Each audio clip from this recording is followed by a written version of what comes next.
사도행전 26장 1절부터 32절까지 말씀 같이 읽겠습니다. 아그리빠가 바울에게 이르되 너를 위하여 말하기를 내게 허락하노라 하니 이에 바울이 손을 들어 변명하되 아그리빠 왕이여 유대인이 고발하는 모든 일을 오늘 당신 앞에서 변명하게 된 것을 다행히 여기나이다. 특히 당신이 유대인의 모든 풍속과 문제를 아심이니이다. 그러므로 내 말을 너그러이 들으시기를 바라나이다. 내가 처음부터 내 민족과 더불어 예루살렘에서 젊었을 때 생활한 상황을 유대인이 다 아는 바라. 일찍부터 나를 알았으니 그들이 증언하려 하면 내가 우리 종교의 가장 엄한 팔을 따라 바리새인의 생활을 하였다고 할 것이라. 이제도 여기 서서 신문 맞는 것은 하나님이 우리 조상에게 약속하신 것을 바라는 까닭이니 이 약속은 우리 12지파가 밤낮으로 간절히 하나님을 받들어 섬김으로 얻기를 바라는 바인데 이 소망으로 말미암아 내가 유대인들에게 고소를 다하는 것이니이다. 당신들은 하나님이 죽은 사람을 살리심을 어찌하여 여기나이까? 나도 나사렛 예수의 이름으로 대적하여 많은 일을 행하여 될 줄을 스스로 생각하고 예루살렘에서 이런 일을 행하여 대제사장들에게서 권한을 받아 가지고 많은 성도를 옥에 가두며 또 죽일 때 내가 찬성 투표를 하였고 또 모든 회당에서 여러 번 형벌하여 강제로 모독하는 말을 하게 하고 그들에 대하여 심히 격분하여 외국 성에까지 가서 박해하였고 그 일로 대제사장들의 고난과 위임을 받고 다메섹으로 갔나이다. 왕이여 정오가 되어 길에서 보니 하늘로부터 해보다 더 밝은 빛이 나와 내 동행들을 둘러 비추는지라. 우리가 다 땅에 엎드러짐에 내가 소리를 들으니 히브리 말로 이르되 사울아 사울아 내가 어찌하여 나를 박해하느냐. 가시체를 뒷발질하기가 내게 고생이니라. 내게 대답하되 주님 누구시니까? 주께서 이르시되 나는 내가 박해하는 예수라. 일어나 너의 발로 서라. 내가 내게 나타난 것은 곧 내가 나를 본 일과 장차 내가 내게 나타날 일에 너로 종과 증인을 삼으려 함이니 이스라엘과 이방인들에게서 내가 너를 구원하여 그들에게 보내어 그 눈을 뜨게 하여 어둠에서 빛으로 사탄의 권세에서 하나님께로 돌아오게 하고 죄사함과 나를 믿어 거룩하게 된 무리 가운데서 기업을 얻게 하리라 하더이다. 아그리빠 왕이여 그러므로 하늘에서 보이신 것을 내가 거스르지 아니하고 먼저 다메섹과 예루살렘에 있는 사람과 유대 온 땅과 이방인에게까지 회개하고 하나님께로 돌아와서 회개에 합당한 일을 하라 전함으로 유대인들이 성전에서 나를 잡아 죽이고자 하였으나 하나님의 도우심을 받아 내가 오늘까지 서서 높고 낮은 사람 앞에서 증언하는 것은 모세가 반드시 되리라고 말한 것밖에 없으니 곧 그리스도가 고난을 받으실 것과 죽은 자 가운데서 먼저 다시 살아나사 이스라엘과 이방인들에게 빛을 전하시리라 함이니이다 하니라. 바울이 이같이 변명하매 베스도가 크게 소리내어 이르되 바울아 내가 미쳤도다. 내 많은 학문이 너를 미치게 한다 하니 바울이 이르되 베스도가 악하여 내가 미친 것이 아니요 참되고 온전한 말을 하나이다. 왕께서는 이 일을 아시기로 내가 왕께 담대히 말하노니 이 일에 하나라도 아시지 못함이 없는 줄 믿나이다. 이 일은 한쪽 구석에서 행한 것이 아니니이다. 아그리빠 왕이여 선지자를 믿으시나이까? 믿으시는 줄 아나이다. 아그리빠가 바울에게 이르되 내가 적은 말로 나를 권하여 되게 하려 하는도다. 바울이 이르되 말이 적으나 많으나 당신뿐만 아니라 오늘 내 말을 듣는 모든 사람도 다 이렇게 결박된 것 외에는 나와 같이 되기를 하나님께 원하나이다 하니라. 왕과 총독과 번이게와 그 함께 앉은 사람들이 다 일어나서 물러가 서로 말하되 이 사람은 사형이나 결박을 당할 만한 행위가 없다 하더라. 이에 아그리빠가 베스도에게 이르되 이 사람이 만일 가이사에게 상소하지 아니하였더라면 석방될 수 있을 뻔하였다 하니라. 아멘. 찬양대에 찬양 있겠습니다.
사도행전 20장은 사도 바울이 아그리빠 왕에게 신문받고 변명하는 장면입니다.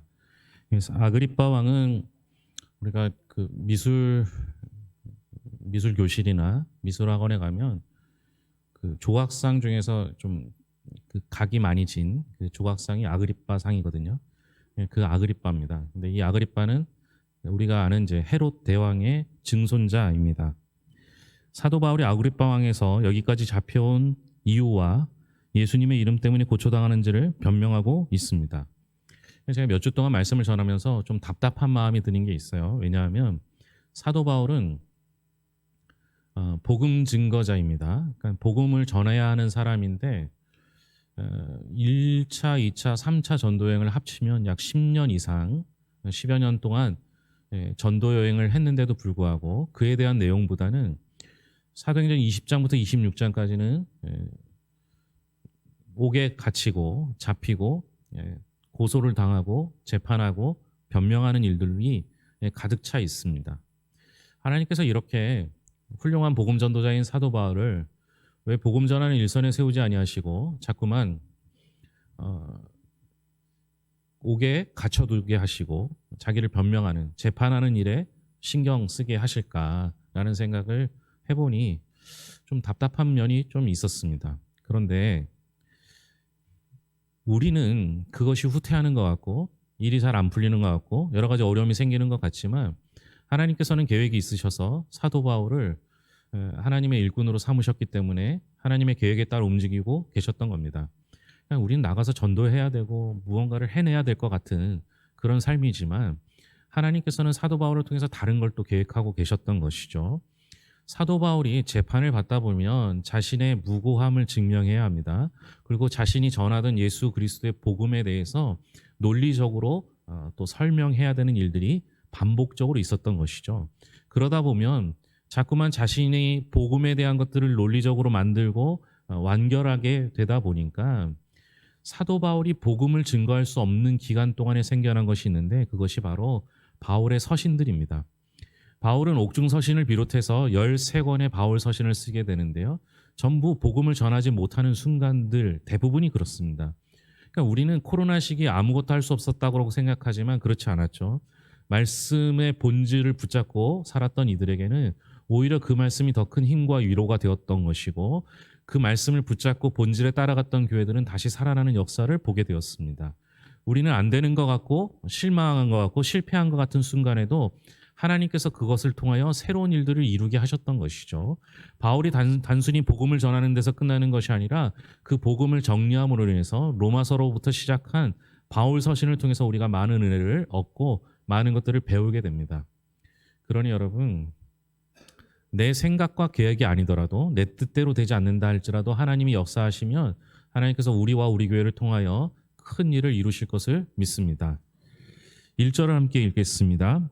아그리빠가 바울에게 이르되 너를 위하여 말하기를 내게 허락하노라 하니 이에 바울이 손을 들어 변명하되. 아그리빠 왕은 지금으로 보면 레바논과 요단 동편의 일부분을 다스리는 분봉, 그러니까 그 일부를 다스리는 분봉 왕으로 되어 있습니다.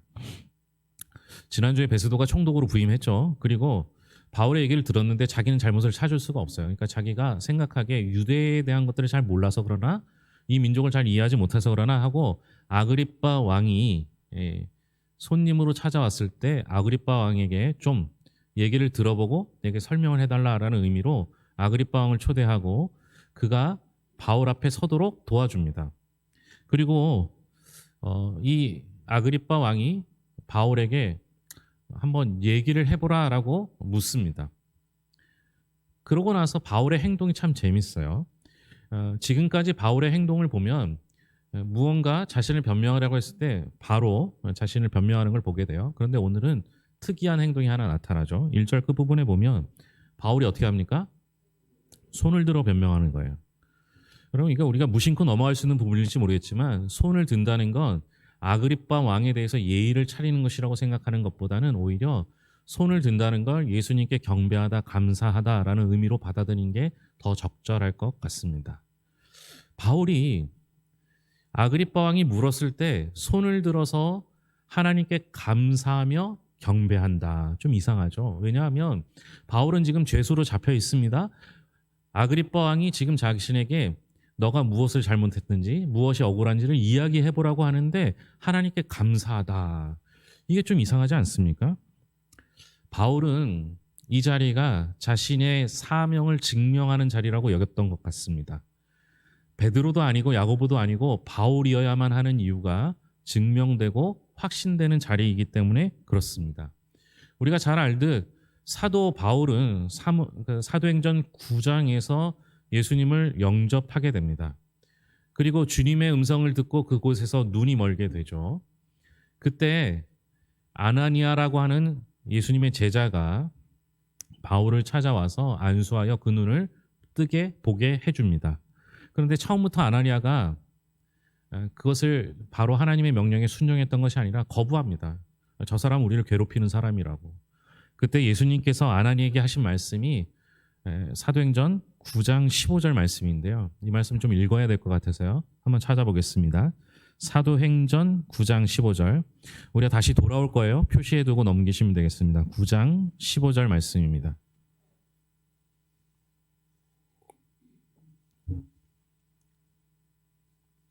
사도행전 9장 15절입니다. 주께서 이르시되 가라, 이 사람은 내 이름을 이방인과 임금들과 이스라엘 자손들에게 전하기 위하여 택한 나의 그릇이라. 아직 사도 바울이요 복음 증거자가 되기 전의 일입니다. 제가 이 말씀 보면서 소름이 돋더라고요. 우리가 흔히 알기는 하나님께서 바울을 이방인을 위한 사도로 부름받았다 이렇게 이해를 하고 있죠. 그렇게 기억합니다. 그런데 지금 읽었던 말씀에 보면 이방인과 그 다음에 뭐예요? 임금들과 이스라엘 자손들에게 전하기 위하여 택한 나의 그릇이라. 지금 누구에게 복음을 증거하고 있습니까? 아그리빠 왕에게. 하나님께서 사도 바울이 아직 복음 증거자가 되기도 전에 이방인을 위한 사도로 부르셨을 뿐만 아니라 임금들을 위하여 예비해 두신 택한 그릇을 말하고 있는 겁니다. 그러니까 바울은 이 말씀을 잊을 수가 없겠죠. 그런데 지금 누구 앞에 서 있어요? 아그리빠 왕 앞에 서 있습니다. 막연히 하나님께서 나를 이방인을 위한 사도로 세우셨구나라는 정도가 아니라 하나님이 말씀하신 이방인과 임금들 중에 아그리빠 왕 앞에 지금 서 있는 거예요. 하나님께서 오래전에 10여 년 전에 사도 바울을 택하시고 그를 부르실 때 말씀하셨던 그 임금이 지금 내 눈앞에 있는 거예요. 사도 바울의 입장에서는 이것이 자신의 가슴을 뛰게 할 수밖에 없었습니다. 하나님이 말씀하신 것이 지금 이루어지고 있는 거예요. 그러면 사도 바울이 아그리빠 왕 앞에 섰을 때 하나님께서 명령하신 것이 기억난다면 임금이 아니라 임금들이라는 것도 기억났을 겁니다. 무슨 얘기예요? 사도 바울의 입장에서는 아그리빠 왕 앞에 서서 복음을 증거하는 게 이제 시작이라는 거예요. 임금들에게 전해야 되는데 지금 임금인 아그리빠 왕 앞에 서게 되어 임금 중에서는 처음으로 복음을 증거할 기회를 얻게 되었던 겁니다. 그러면 사도 바울은 무엇을 기대해야 합니까? 임금들 앞에 설 것을 기대해야겠죠. 다시 말하면 로마의 황제 가이사 앞에 설 것까지 기대할 수 있었던 것입니다. 제가 이 말씀 붙잡고요. 일주일 내내 너무너무 감사한 거예요. 나는 잊고 있었는데 하나님께서 나를 부르실 때, 하나님께서 우리를 선택하실 때 약속하신 그 말씀이 하나도 틀림없이 그대로 이루어지는 것을 지금 확인한 거예요. 우리가 하나님께서 우리를 선택하실 때 우리를 부르신 그 말 하나도 땅에 떨어짐 없이 그대로 이루어진다는 사실을 확인한다면 우리의 기대는 훨씬 더 클 수밖에 없습니다. 지금까지 나를 통하여 하나님이 이루신 일을 앞으로도 이루실 것이라는 기대를 할 수밖에 없잖아요. 하나님께서는 사도 바울을 택한 나의 그릇, 택한 그릇이라고 표현합니다. 그릇은 그릇 자체가 훌륭해도 쓰는 사람이 훌륭하지 않으면 안 됩니다. 그릇은 그 안에 무엇이 담겨 있느냐에 따라 그릇에 대한 가치가 달라집니다. 지금 바울이라는 그릇을 누가 사용하십니까? 하나님이 사용하십니다. 그 그릇 안에는 무엇이 담겨 있습니까? 예수 그리스도의 복음이 담겨져 있습니다. 그러니까 쓰임 받는 거죠. 그러면 주님께 쓰임 받게 되면 나는 만사형통하고 높임 받고 존경받고 모든 것이 탄탄대로가 되느냐? 그렇지 않죠. 9장 16절 말씀 같이 읽겠습니다. 그가 내 이름을 위하여 얼마나 고난을 받아야 할 것을 내가 그에게 보이리라 하시니. 우리가 알아야 할 것은 예수님께서 부족한 나를 그릇으로 사용하셔서 세상 앞에 세우시고 이방인과 임금들 이스라엘 자손 앞에 세우십니다. 그러나 그 길은 때론 고난의 길이고 쉽지 않은 길이고 어려운 길입니다. 그 길은 믿음으로 가지 않으면 갈 수 없는 길입니다. 그 길은 쓰임받는 길입니다. 26장 2절로 다시 되돌아오겠습니다. 26장 2절입니다. 같이 읽겠습니다. 아그리빠 왕이여, 유대인이 고발하는 모든 일을 오늘 당신 앞에서 변명하게 된 것을 다행히 여기나이다. 우리는 똑같은 말 여러 번 하는 거 싫어하잖아요. 지금 바울이 똑같은 얘기를 얼마나 많이 하는지 모릅니다. 그런데 여기도 독특한 표현이 나와요. 다행이다라는 표현입니다. 무슨 말이에요? 예? 바울이 느끼기에 임금 앞에 선 거예요. 하나님의 말씀이 이루어지는 걸 본 거죠. 그리고 또 이 아그리빠 왕은 좀 독특한 경우예요. 아그리빠 왕은 유대의 분봉왕이었기 때문에 유대의 정서를 잘 알고 있는 사람이었죠. 그러니까 당신한테 말할 수 있는 게 내게 말할 수 없는 기쁨, 다행이라고 이야기하는 거죠. 3절입니다. 특히 당신이 유대인의 모든 풍속과 문제를 아심이니이다. 그러므로 내 말을 너그러이 들으시기를 바라나이다. 지금까지 로마 총독들 앞에서 얘기할 때는 유대인을 잘 모르기 때문에, 그 정서를 모르기 때문에 답답했습니다. 그런데 유대인의 풍속을 아는, 절반은 유대인의 피가 흐르는 아그리빠 왕한테 얘기를 하니까 정말 마음이 놓인 겁니다. 무슨 얘기를 하려고 유대인의 정서를 얘기할까요? 6절입니다. 이제도 여기 서서 신문 받는 것은 하나님이 우리 조상에게 약속하신 것을 바라는 까닭이니. 아그리빠 왕, 당신도 아시겠지만 우리 조상에게 약속하신 것이 있다라는 거죠. 이 약속은 구약성경이고 구약성경은 오실 메시아를 이야기하고 있다라는 겁니다. 그러니까 그 오실 메시아가 바울이 경험한 바로 의하면 바로 예수님이라는 거예요. 오실 메시아를 예언한 책이 구약이니까 우리 조상에게 약속하신 것, 바로 오실 메시아이신 그 주님을 내가 만났고 그 메시아를 지금 증거하고 있다라는 겁니다. 그리고 복음의 핵심에 대해서 설명합니다. 8절입니다. 당신들은 하나님이 죽은 사람을 살리심을 어찌하여 못 믿을 것으로 여기나이까. 지금까지 우리 유대인들이 구약 내내 기다린 분이 메시아였고 그 메시아가 바로 예수님이고, 그 예수님이 이 땅에 오셨고 인간의 몸을 입고 오신 예수님이 우리 죄악 때문에 죽으셨고 그 죄악의 권세를 뛰어넘어 부활하셨는데, 그래서 하나님이 그를 살리심으로 부활하시고 우리 구세주가 되셨는데 왜 못 믿느냐라는 거예요. 한마디로 하면 왜 예수님을 못 믿느냐라고 묻고 있습니다. 당신도 예수님 믿고 지금 당장 예수님의 사람이 되십시오라고 말한 겁니다. 그러면 이게요, 우리가 생각하기에 그럴 수도 있다라고 생각하니까요, 우리 성도님들이 성경을 너무 잘 믿어요. 좀 의심하면서 좀 볼 필요가 있어요. 왜냐? 지금 상황은 아그리빠 왕이 너 한번 얘기해봐. 바울에게 얘기하는 거예요. 너 한번 얘기해봐. 내가 잘 얘기하면 내가 베스도에게 얘기해서 당신 살려줄 수도 있어. 이런 의미로 물어본 거예요. 그러면 내가 바울이라면 어떻게 대답해야 돼요? 저는 잘못한 게 아무것도 없습니다. 저는 나쁜 짓을 한 적도 없고 저들을 해하려고 한 적도 없고 폭동이나 밀란을 일으킨 적도 없습니다. 이렇게 설명하는 게 맞겠죠. 근데 지금 바울은 온통 무슨 얘기예요? 예수님 얘기만 해요. 복음 얘기만 해요. 바울은 지금 임금들 앞에 서게 하신 그 하나님의 놀라운 은혜와 확신을 가지고 예수 그리스도에 대해서 증언하는 일을 하게 합니다. 그래서 이게 바울의 중심이 예수 그리스도였기 때문에 가능했던 것이죠. 이게 그의 삶의 전부였습니다. 일제시대 때 기독교인들이 많이 잡히고 옥에 갇히게 되었습니다. 그리고 그곳에서 예수 그리스도를 증언하는 일을 그만두고 황제를 인정하라고 할 때 그들이 고문도 하였고 밥을 굶기기도 하고 때로는 굶긴 상태에서 먹이기도 하여 황제에게 절하도록 그렇게 했었습니다. 그런데 그들이, 우리의 믿음의 선배들이 그 고문 속에서도, 그 어려움 속에서도 주님을 배신하지 않고 배반하지 아니하고 오로지 주님만을 섬기기로, 주님만을 증거하기로 다짐합니다. 그리고 그렇게 결단하고 말합니다. 왜 그럴 수 있었습니까? 우리의 믿음의 선배들이 온통 예수 그리스도로 가득 찼기 때문 아니겠습니까? 여러분, 힘든 순간에는 자신의 본심이 나오게 돼요.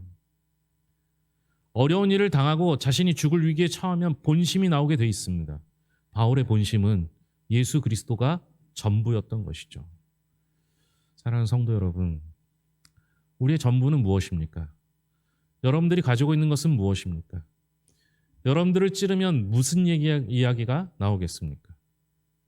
이 이야기를 들은 아그리빠 왕은 깜짝 놀라게 됩니다. 왜냐하면요, 이 당시 로마 황제 말고 다른 것을 황제보다 높게 여기거나 아니면 예수 그리스도를 믿는 그리스도인이 된다는 것은 때로는 유대교에서 출교당할 수도, 사회적으로 매장당할 수도, 심지어 죽임을 당할 수도 있는 일이기 때문입니다. 그 순간 사태 파악하고 아그리빠 왕이 이야기를 하죠. 28절입니다. 아그리빠가 바울에게 이르되 내가 적은 말로 나를 권하여 그리스도인이 되게 하려 하는도다. 자신이 느끼기에 그리스도인으로 복음 증거를 하고 있고 전도 당하고 있다라고 느꼈던 것이죠. 그 순간 바울이 그 유명한 말을 하게 됩니다. 29절입니다. 바울이 이르되 말이 적으나 많으나 당신뿐만 아니라 오늘 내 말을 듣는 모든 사람도 다 이렇게 결박된 것 외에는 나와 같이 되기를 하나님께 원하나이다 하니라. 바울이 하고 싶었던 얘기가 이것이었습니다. 이렇게 묶여있는 것 외에는 당신뿐 아니라 내 말을 듣는 모든 사람들이 다 나와 같이 되기를 하나님께 원하나이다. 이게 사도 바울의 믿음입니다. 사도 바울은 지금 묶여있으나 갇혀있으나 참 자유인이었습니다. 그는 지금 죄수의 몸이지만 그러나 그의 영혼은 너무나 평안하고 너무나 아름답고 하나님과 동행하는 복된 삶을 누리고 있는 것입니다. 그래서 얼마나 좋은지 다 나처럼 되기를 원하나이다. 예수 믿는 게 얼마나 좋은지, 비록 갇혀 있어도 가난해도 몸이 아파도 얼마나 좋은지, 얼마나 행복한지 나와 같이 되기를 원한다. 그 마음 여러분에게도 있으십니까? 그 마음을 품고 있다면 아무리 어려워도 아무리 힘들어도 세상 속에서 손가락질 당한다 할지라도 내 안에 예수 그리스도로 가득 차 있다면 우리를 찌르든 겁박하든 우리를 고문하든 우리의 입에서 예수 그리스도와 예수 그리스도의 복음과 부활과 생명을 전할 수밖에 없습니다. 여러분들의 삶 그대로 예수님의 삶을 전하는 복음 증거자로, 때로는 하나님이 쓰시는 하나님의 택한 그릇으로 쓰임받기를 소망합니다. 기도하겠습니다. 하나님 아버지 감사합니다. 하나님의 말씀은 하나도 땅에 떨어지지 않고 반드시 그대로 이루어짐을 보게 됩니다. 하나님, 우리에게 주셨던 지난날의 사명을 기억하게 하시고 그 사명 그대로 이루어지는 것을 보게 하셔서 그 말씀이 앞으로 더 이루어질 것을 믿는 기대 속에서 하나님 말씀 따라 한 걸음 한 걸음 나아가게 하여 주시옵소서. 바울에게는 예수님이 전부였습니다. 세상은 그를 가두려 하였으나, 세상은 그의 입을 막으려 하였으나 그는 자유인이었기 때문에 예수 그리스도 안에서 복음을 증거하는 증거자로, 복음 따라 살아가는 사도행전의 행하는 자로 살게 되었습니다. 이제 우리에게 맡겨진 사명대로 우리도 바울처럼 나와 같이 되기를 소망하는 그 믿음 가지고 이 어려운 세상을 헤쳐나갈 수 있도록 붙잡아 주시옵소서. 우리 성도들의 가정을 주님께서 돌보아 주시고 함께하여 주셔서 몸이 연약한 이에게 강건함을 허락하여 주시되 몸이 약하면 마음까지 병들 때가 있사오니 하나님 아버지 몸과 마음을 치유하여 주시옵고 우리의 영혼이 흡족할 수 있도록 주님의 성령으로 우리를 인쳐 주시옵소서. 오늘도 주의 전에 나와 함께 예배하는 이들이 있습니다. 눈 오는 날 여러 가지 불편함에도 불구하고 함께 주의 전에 나와 예배하는 이들에게 은혜로 덧입혀 주실 뿐만 아니라 하나님이 주시는 참된 기쁨을 누려 손들고 나아가게 하여 주시옵소서. 오늘도 함께 하신 하나님께 감사드리며 모든 것을 예수님의 이름으로 기도합니다. 아멘.